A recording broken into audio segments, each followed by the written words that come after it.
Welcome back to my live stream. My name is Christopher Elliott.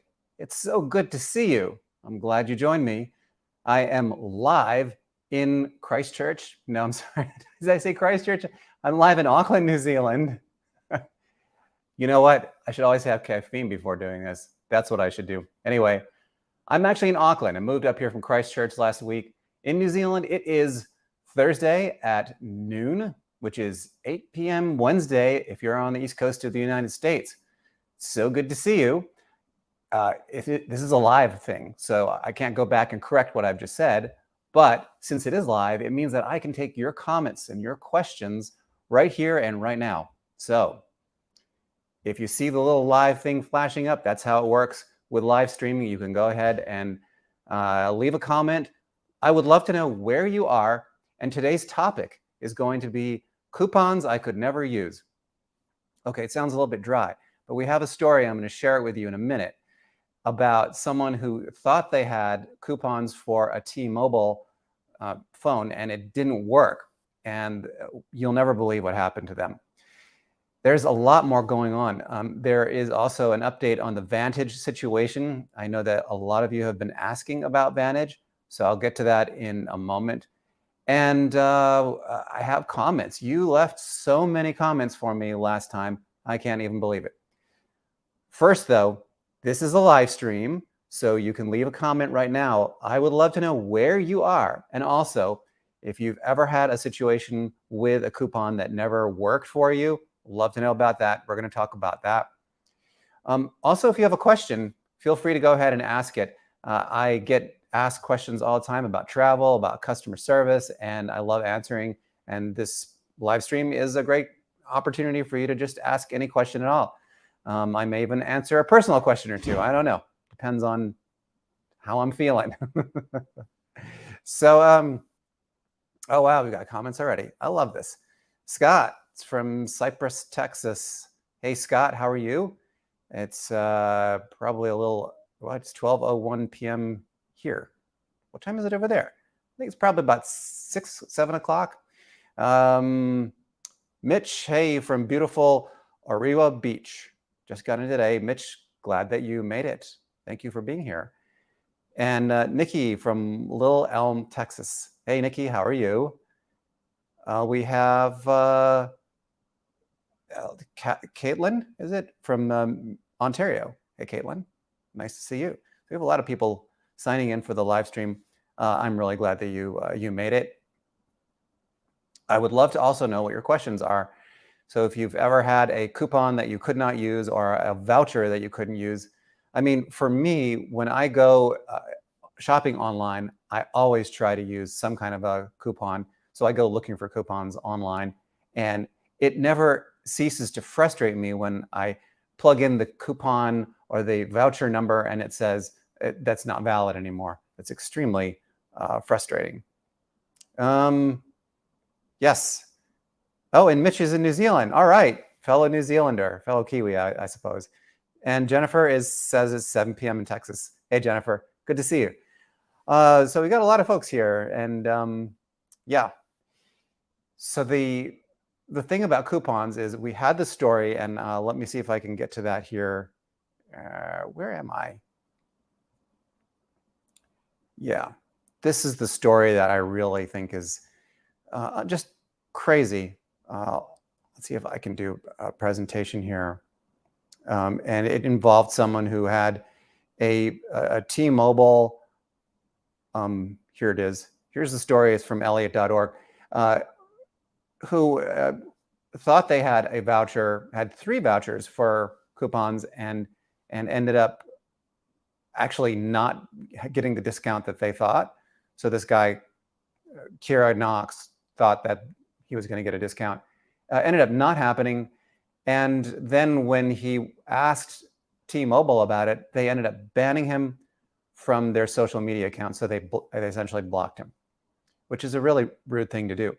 Anyway, I looked into the case, and it turns out that this guy was actually using some coupon codes that he probably shouldn't have been using, but he didn't know that he shouldn't have been using. So that was kind of mitigating circumstances. And in the end, we did get it all squared away. And I think that I have to finish reading my own story here, but we got a refund for them, which was really great. It doesn't always end that way, though. I mean, what I don't like is when you have a coupon that you find online or someone sends it to you and you expect to get these savings, and then the coupon ends up not working at all.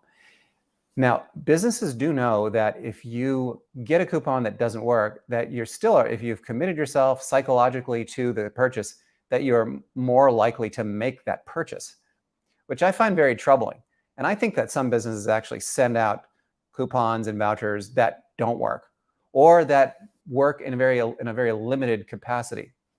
What I mean by that is some airlines, for instance, will give you a voucher that only works for 3 months. So you have 3 months to use it. Frontier Airlines is a good example of that. And if you don't use it within 3 months, it expires. This is a terrible thing because many people can't make flight plans within the next 3 months, so they're going to use it. Airlines call this the spoilage rate. That's the rate at which their vouchers expire without being used.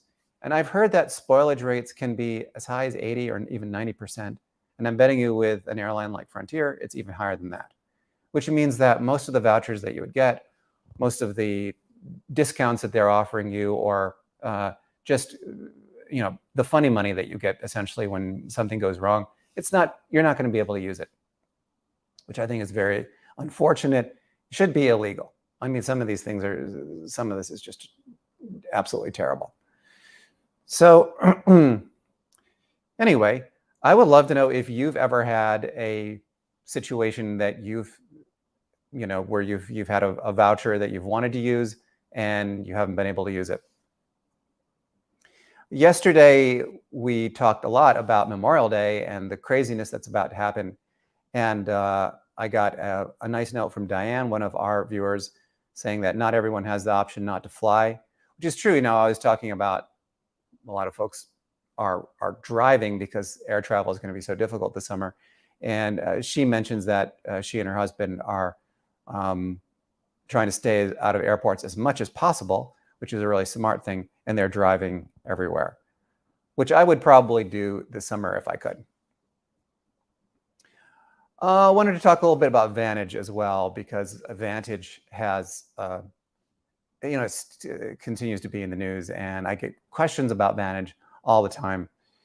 Got a question from Candace wanting to know if anyone had been able to contact someone in authority at Vantage Cruise Lines about the canceled cruises that I spoke about yesterday. She says that she has a cruise that was planned for 2020 and hasn't been able to get that squared away yet.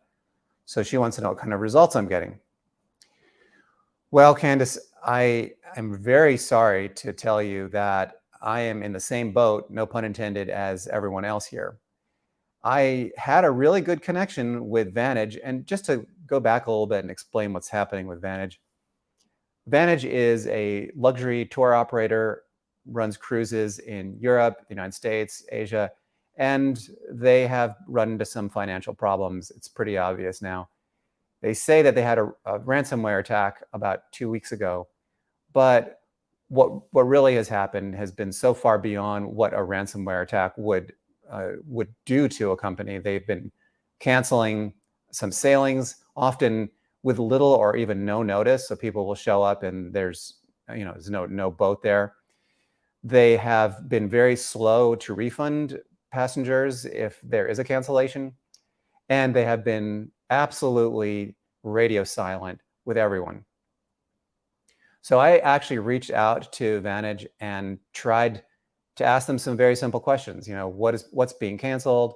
What can we tell passengers about their future sailings? Are you still operating them?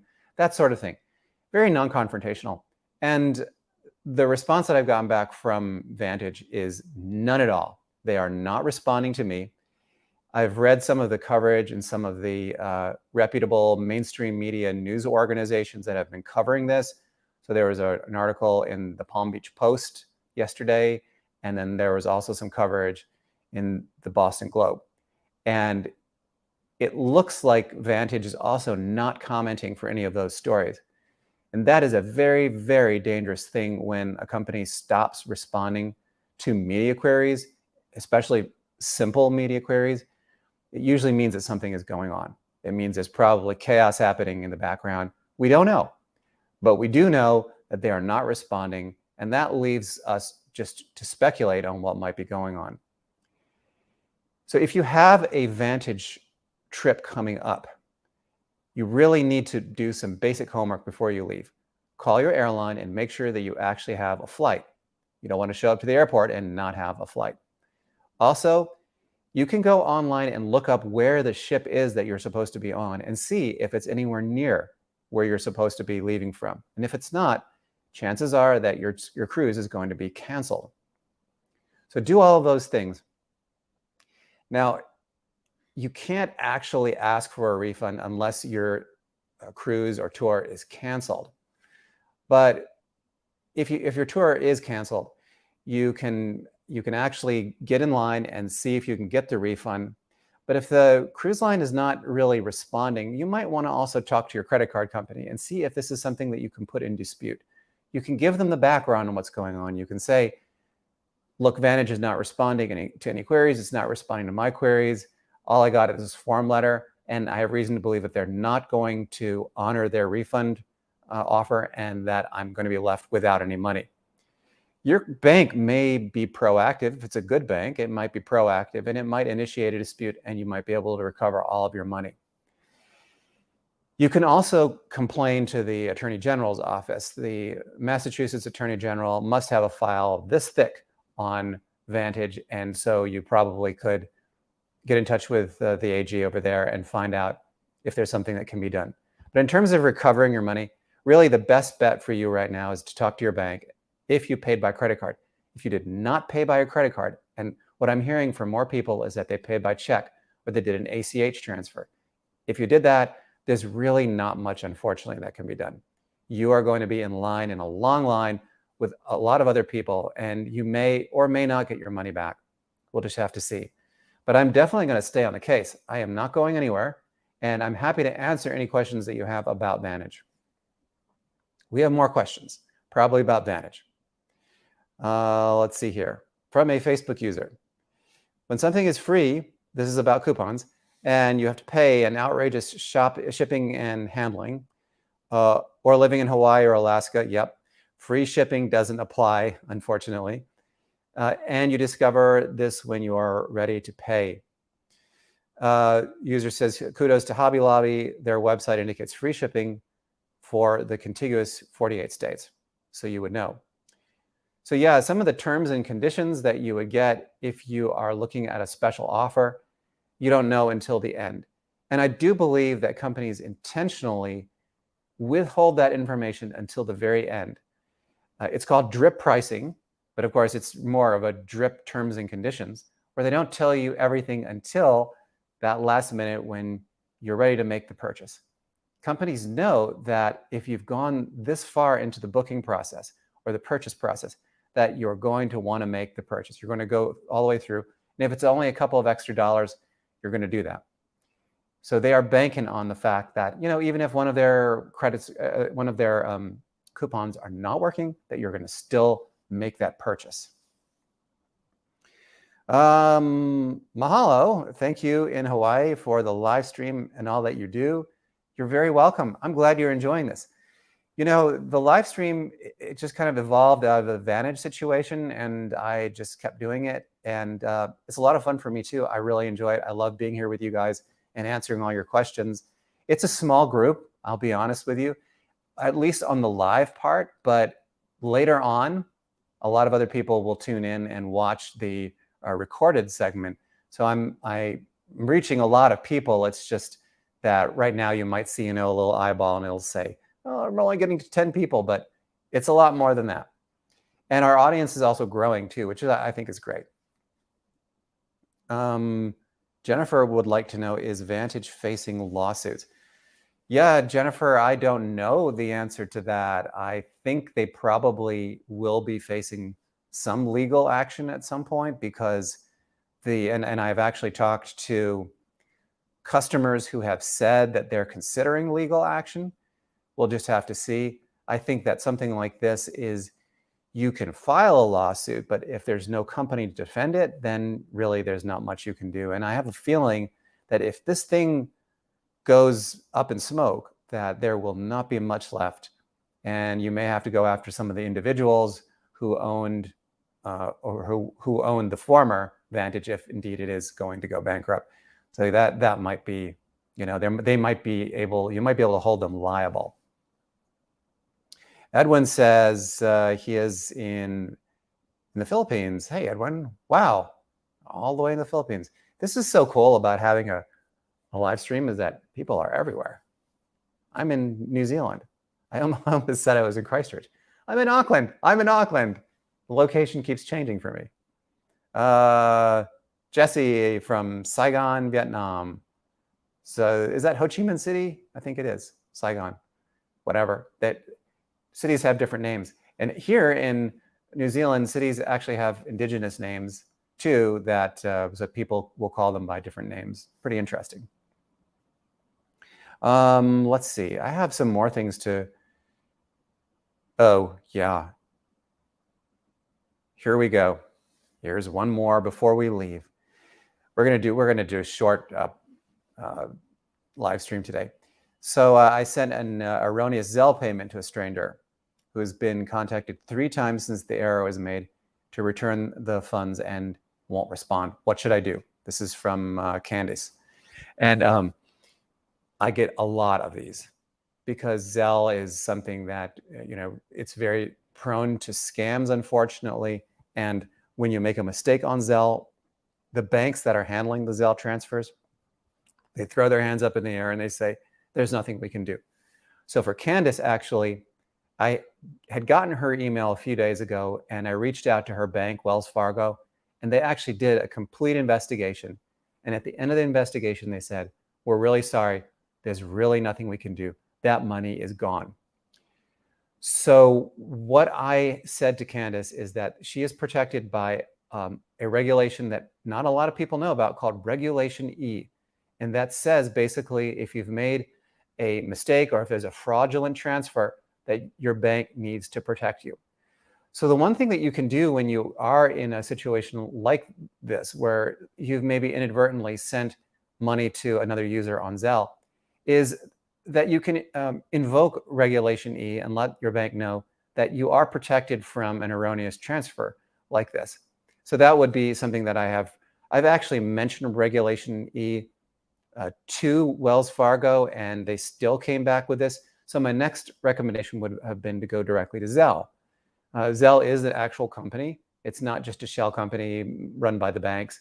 And I publish the names, numbers, and email addresses of all the Zelle executives on my website, elliott.org. So you can go to elliott.org, find those names, and reach out to them. Unfortunately, there's no credit card charge to dispute. So you're really kind of stuck between your bank and Zelle, but there is one more party that you can get involved, and that is the Consumer Financial Protection Bureau. If you call the feds, chances are they're going to contact Wells Fargo, and over time, I've actually talked to people who had Zelle problems that I thought were unsolvable, and I let them know, look, you sent money to someone, I don't think you're going to be able to get this fixed. And over a period of about a year, they contacted the CPFB, and they did get their money back. So all hope is not lost, but it sure does seem bleak right now, unfortunately, for Candace, and I'm sure that she's wishing that she had never used Zelle. So here's a pro tip for people who are using Zelle, and that is before you send money to someone, send a $1 test message. So just send $1 to whoever you're going to send it to. See if they got it. And then if they do receive it, then it's safe and it's okay to send the rest of the money. If they don't get it, then you know that there's a problem and you've only lost $1, which is a lot better than losing thousands and thousands of dollars, which is what, unfortunately, some of these people have done. Oh, look at that. We have more comments. You don't want me to get off yet. So from the Facebook user, you can just Google Vantage Travel Services lawsuits, and you'll see some of the lawsuits. Yes, there have been past lawsuits. That is definitely true. I'm familiar with at least 2 Ooh, what happened there? 2 other lawsuits. My camera just went out on me. Well, that's not good. Let's see if we can bring that back. Wow. How could my camera go out on me?